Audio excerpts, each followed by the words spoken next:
Mais on est sur une planète, c'est formidable.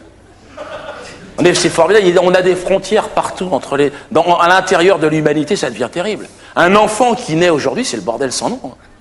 Mais non, il y a des frontières partout. Alors là, l'enfant il veut aller jouer, je peux aller jouer avec lui. Alors, tu vas pas jouer.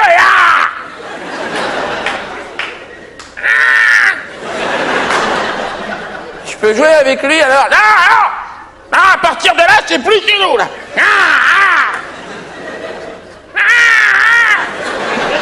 Ce qui fait on devient tous racistes. On est tous racistes, si tu regardes. On a une culture raciste. Pour ça, il faut se soigner. Il faut se bouger le cul, madame. Et c'est ce que je fais, moi. Moi, je vais à l'ARA, l'association des racistes anonymes. Ah, ben ils m'ont pris tout de suite. Ils m'ont dit, venez, monsieur, c'est urgent. Hein, donc,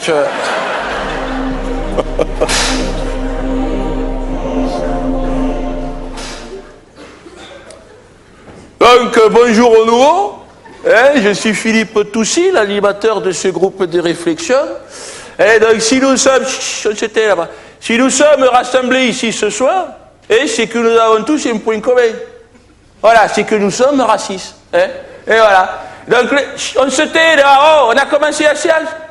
Eh bien, si tu n'aimes pas le québécois, tu te mets à côté du portugais là-bas, tu arrêtes.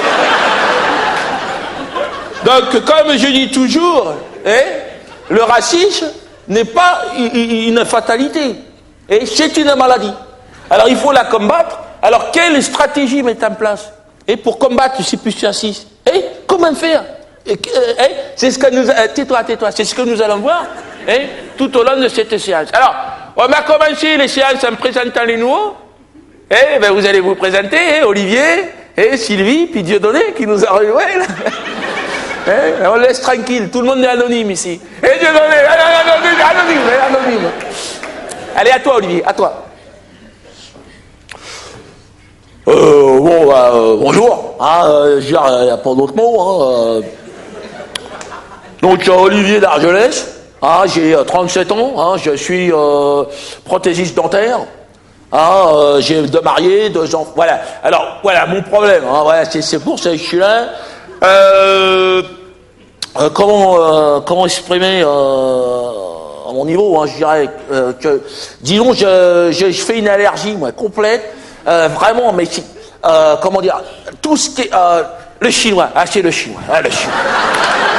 Le chinois de Chine, de n'importe, moi c'est la tête de chinois. Genre de pamplemousse, là, écrasé. Avec les 2 fentes, là, genre Fantomas, mais moi ça me fout les jetons, depuis que je suis cher. Non, en présence d'un chinois, je deviens un autre homme. Je me mets en position comme ça. Les poils, comme ça, je suis un prédateur, c'est le mot, un prédateur. C'est lui ou moi, il n'y aura pas de prisonnier, il le sent, le chinois. Parce qu'il n'est pas con, le chinois. Non, c'est un harnard, attention, c'est un harnard. Tu sais, il se marre tout le temps. Non, mais c'est pour de fond, il se fout de ta gueule. Il le sait que... Pardon? Depuis tout petit. Ça m'a pris, moi j'avais 7 ans. J'ai fait une jaunisse, ça a commencé comme ça. Et après, bille en tête, je suis parti. Non. J'ai été jusqu'à intégrer des groupes paramilitaires là, de défense des races non jaunes. Il y en a, ça existe, bien sûr. Tous les pays du monde. Il y a de tout. Tous, c'est magnifique, c'est Australie, Québec, Afrique noire, tous unis contre le chinois. Vraiment, c'est ça qui est ça. Ouais. Mais non, là, j'ai décidé de prendre mes licences parce que suite à une intervention, là, petite expédition punitive qu'on a fait dans le 13e arrondissement, là, quartier chinois de Paris, là, c'est notre espace d'expression. On a attaqué une maternelle. C'est pour ça, voilà, c'est dégueulasse. Non, mais même moi, après coup, je me dis.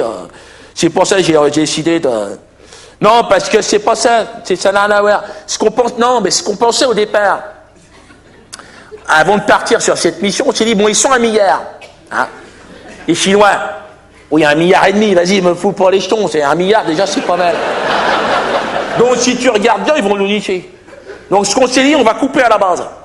On ferme le robinet à la source, pour que ça ne se propage pas dans la France.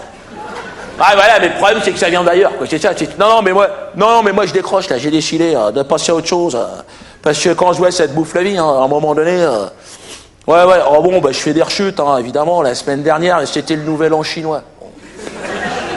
100 000 Chinois dans la rue, il y a un copain qui m'appelle, bon, bah là, c'est le strike, il y a qu'à se baisser. Donc, voilà, non, mais moi, je vais arrêter. Voilà, maintenant, place aux jeunes, j'ai envie de passer le relais. Non, mais c'était, là, je crois que c'est intéressant. Hein. Je crois que, tu sais, c'est bouleversant, et en même temps, crois-moi, tu n'es pas tout seul. Hein, David, oui, qui ici n'a pas défenestré, n'a pas massacré une race hostile? Alors, non, mais on reviendra sur les cas particuliers après. On va passer à Sylvie, qui est toute timide. Allez, Sylvie, je m'appelle Sylvie Platinos. Voilà, j'ai 48 ans. Hein. Je suis infirmière spécialisée en gérontologie. Hein. Gérontologie, hein, c'est pas personne âgée. Je suis catholique pratiquante. Vous savez, j'ai prié Dieu chaque jour. Je n'en peux plus. Je suis dépressée. Je ne mange plus, je ne me nourris plus. J'ai perdu 17 kilos en 3 jours. Donc, disons que non, je me sens envoûtée par une force incontrôlable. Une répulsion viscérale envers les Noirs. Les Noirs. Oui, pour moi, bon, dans mon esprit, que les Noirs aillent vivre en noirade à ce moment-là. Ou en bambouli, voilà. Mais pas... Ah, ils me font peur. Je sors de chez moi, ils me font peur. Mais il y en a partout, dans le métro, de tout, de sous terre, on ne sait pas d'où ils viennent. Ce qui m'a décidé à venir, disons que ce qui m'a décidé, c'est que le nouveau curé de la paroisse est un noir. Donc Dieu m'a laissé tomber, je dirais. Pardon? À l'hôpital, dans mon travail. Oh non, je suis dans un milieu professionnel qui est infesté de noirs. Le milieu hospitalier, donc... Moi, il n'y avait qu'un professeur, il n'y avait qu'un blanc, c'était le professeur Blumenthal, qui connaissait mon problème de négrophobie. Il m'avait mis de côté. Il me faisait des piqûres, toute la journée, des piqûres. Ah oui, je voyais tout vert. Oui, tout le monde était vert, donc ça allait, je pouvais encore... Mais là, il a été remplacé récemment, et je vous le donne en mille. Un malgache. Non, c'est pas noir, si, mais il y a du noir dedans. Ah oui, dans le malgache. Oui, du chinois, il y a de tout dans le malgache. Oui, c'est pour ça les gens les détestent. Hein. S'il m'est arrivé d'avoir des patients noirs, beaucoup. Je les euthanasie tout de suite. Ah oui, monsieur, moi je ne le supporterai pas. Hein. Avec mes collègues, je ne peux pas communiquer. Ils viennent des dom-toms, pour la plupart, antillais, oui. Toute la journée, ils parlent, je ne comprends rien. Puis ils dansent toute la journée. Je n'en peux plus. Je suis fatigué. Oh non. Puis le pire aujourd'hui, c'est que je commence à avoir des répercussions physiques. C'est-à-dire, je ne sens plus. Ils ont grillé tous mes sinus, à cause des odeurs toxiques qu'ils émanent. Ah mon Dieu, une odeur. Ce n'est plus une odeur, ça s'accroche. Des bains, 3 douches, ça ne part pas. Même les vêtements, je les jette. Ah non, mais même à 1000 degrés, ça ne part pas. Donc voilà, j'ai donc été hospitalisé, comme je vous le disais, dimanche, voilà, suite à la messe, suite au choc que j'ai reçu. En découvrant le nouveau curé, venu du Gabon, le père Nestor Mbilou.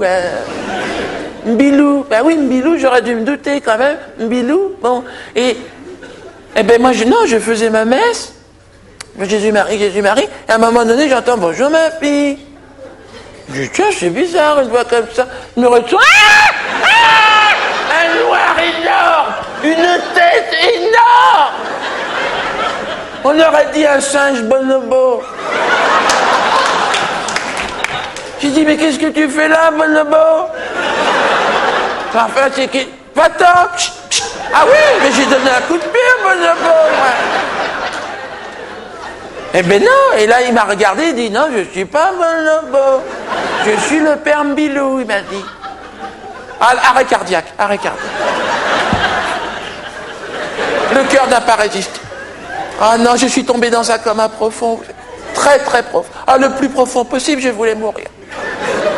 Je me souviens, ah ils ont tout essayé, ils ont essayé de me ranimer. Ah tout. Quadruple pontage, transfusion sanguine, pose de stérilet, ils ont tout fait.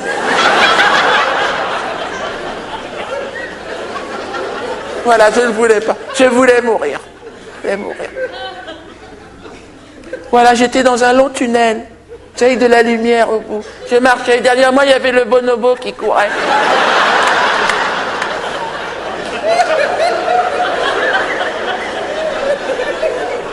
Non, on ne rit pas, Olivier, on ne rit pas. Hein. Chacun aussi a le droit d'exprimer aussi son problème.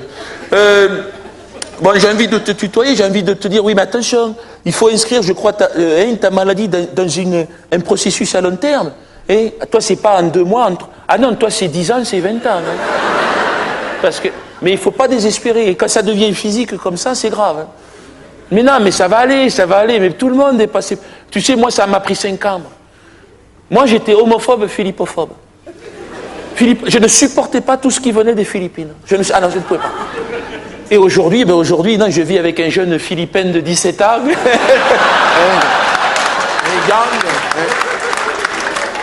Que j'ai acheté à Manille, enfin, rencontré. Et mon casse-croûte que j'appelle. Non, mais on parlera de ça plus tard.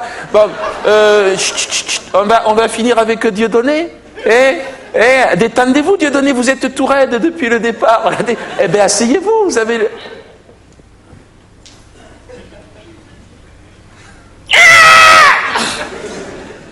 Excusez-moi, je suis en crise.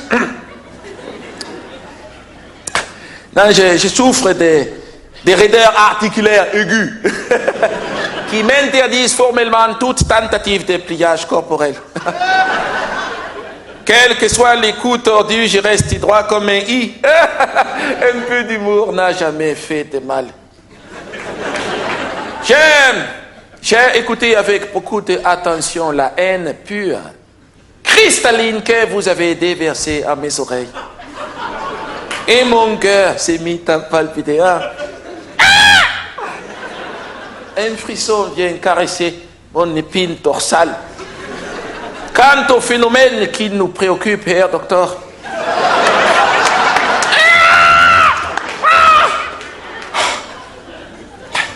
je dirais que je souffre d'un racisme global. La race humaine sur Terre me répugne tout autant que le pu de l'abcès sur une tartine de pain d'épices. En vérité, je vous le dis, le plus con des cafards, la plus vilaine des charognes, nous est supérieur en tout. La race humaine est le peuple élu de la fange et de la médiocrité. Le comble.